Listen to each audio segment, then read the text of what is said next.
नमस्कार मित्रमैत्रिणींनो, जय भीम, नमो बुद्धाय.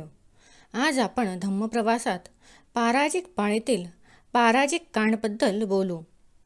तर सुरू करूयात. पराजिक कांड हे खूप मोठे असल्याने आपण याचे छोटे छोटे भाग करून सांगणार आहोत.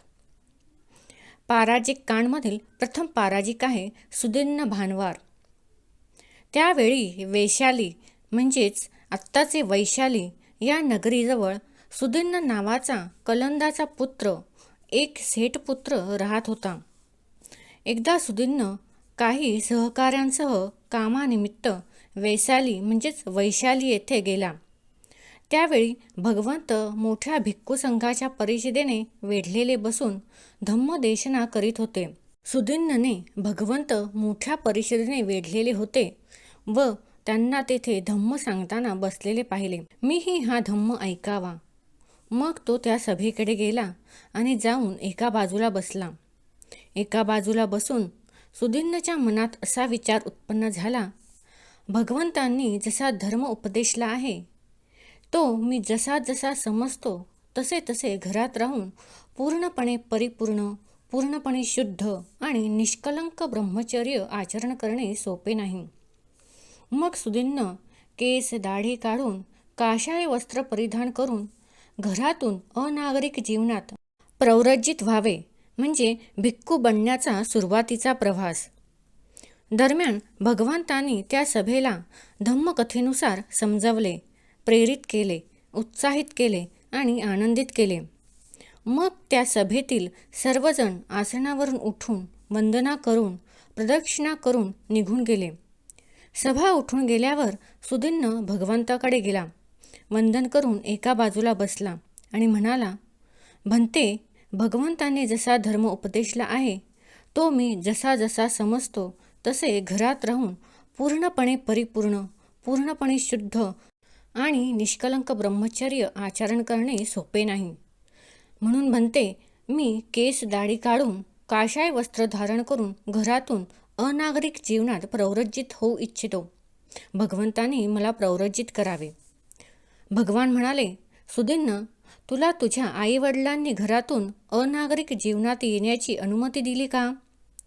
सुदिन्न म्हणाला, नाही भंते, मला आईवडिलांनी अनुमती दिली नाही. त्यावर भगवान म्हणाले, सुदिन्न, आई वडिलाची अनुमती नसल्यास पुत्राला प्रव्रजित करत नाहीत. त्यावर सुदिन्न म्हणाला, मी असे करीन की आई वडील मला घरातून अनागरिक जीवनात जाण्याची अनुमती देतील. मग सुदिन्न वैशाली म्हणजेच वैशालीतील आपले काम आटपून कलंद गावात आपल्या आईवडिलांकडे गेला. जाऊन तो आईवडिलांना म्हणाला, भगवंतांनी जसा धर्म उपदेशला आहे तो मी जसा जसा समजतो तसे घरात राहून पूर्णपणे परिपूर्ण, पूर्णपणे शुद्ध आणि निष्कलंक ब्रह्मचर्य आचरण करणे सोपे नाही. म्हणून मी केस दाढी काढून काशाय वस्त्र धारण करून घरातून अनागरिक जीवनात प्रव्रजित होऊ इच्छितो. मला अनुमती द्या. हे ऐकून त्याचे आई वडील म्हणाले, बाळ सुदिन्न, तू आमचा एकुलता एक मुलगा आहेस, प्रिय लाडका आहेस, सुखात वाढलेला आहेस. तुला दुःख काय आहे हेही माहीत नाही. आम्हाला तुझ्या विना जगणे मरणासारखे होईल. मग आम्ही तुला जिवंत असताना घर सोडून जाण्याची अनुमती कशी देऊ? दुसऱ्यांदा सुदिन्नने तीच विनंती केली. त्यांनी पुन्हा नकार दिला.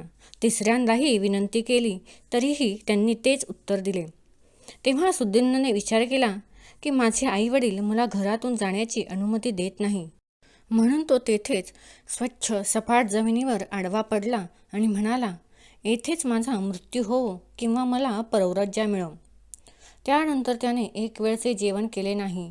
2 वेळचे, 3 वेळचे, 4 वेळचे अशा प्रकारे त्याने अन्नाचा त्याग केला.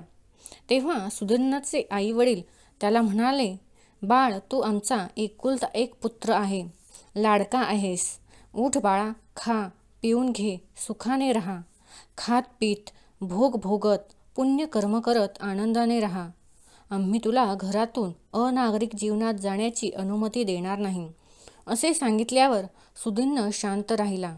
दुसऱ्यांदा सांगितले तरी तो शांत राहिला. तेव्हा सुदिन्नचे मित्र त्याच्याकडे आले आणि म्हणाले, मित्रा सुदिन्न, तू तुझ्या आईवडिलांचा एकुलता एक प्रिय आणि लाडका मुलगा आहेस. सुखात वाढलेला. तुला दुःख काय असते हे ठाऊक नाही.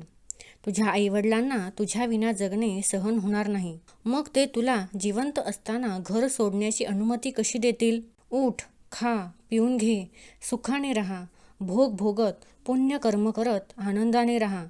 तुझे आईवडील तुला अनागरिक जीवनाची अनुमती देणार नाहीत. असे सांगितल्यावर सुदीन शांत राहिला. दुसऱ्यांदा सांगितले तरी, तिसऱ्यांदा सांगितले तरी तो शांत राहिला.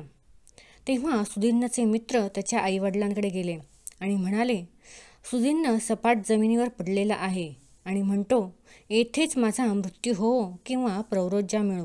जर तुम्ही त्याला अनागरिक जीवनाची अनुमती दिली, नाहीतर तेथेच मरेल. पण तुम्ही अनुमती दिली तर प्रौरजित झाला असला तरी तुम्हाला दिसेलच, आणि जर प्रौरजित जीवनात समाधान मिळाले नाही तर तो परत येईलच. म्हणून सुदीनला अनागरिक जीवनासाठी अनुमती द्या. मित्रांच्या सांगण्यावरून आईवडिलांनी सुदीनला अनुमती दिली. हे ऐकून सुदीन आनंदित झाला, उत्साहित झाला, हाताने अंग चोळून उभा राहिला. काही दिवसांनी खाऊन पिऊन शक्ती मिळवून तो भगवंतांकडे गेला.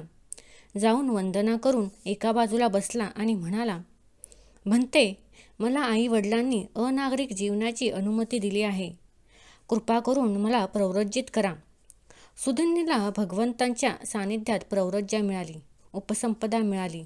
उपसंपदा घेतल्यानंतर त्याने धुतगुण स्वीकारले, म्हणजेच क्लेश, आसक्ती आणि आळस झटकून टाकून शुद्ध आचरणाचे सद्गुण.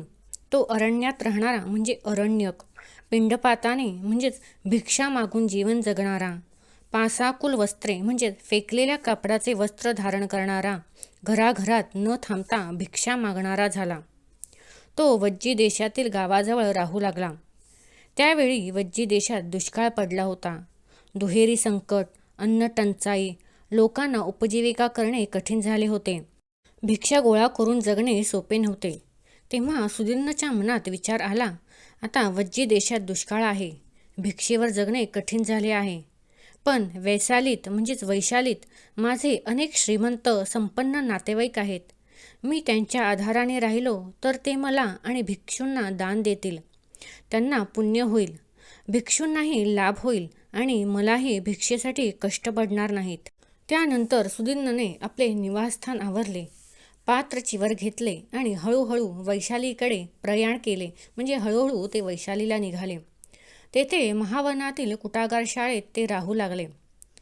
त्यांच्या नातेवाईकांना कळले, सुदीन कलंदक पुत्र वैशालीत आला आहे. त्यांनी 60 थाळ्यांचे भोजन पाठवले, पण सुदीनने ते सर्व भिक्षूंना दिले आणि सकाळी वस्त्रे नेसून पात्र चिवर घेऊन कलंद गामात भिक्षेसाठी गेला. घराघरातून भिक्षा मागत तो आपल्या वडिलांच्या घराजवळ पोचला. त्यावेळी त्यांच्या घरातील दासी शिळे उकडलेले कणिकपाक म्हणजे कुम्मास फेकून देण्याच्या तयारीत होती. सुदीनने तिला म्हटले, बहिणी, जर ते टाकण्यासारखे असेल तर माझ्या पात्रात टाक. ती ते शिळे अन्न पात्रात टाकत असताना त्याच्या हातापायाची आणि अंगकाठीची ओळख पटली.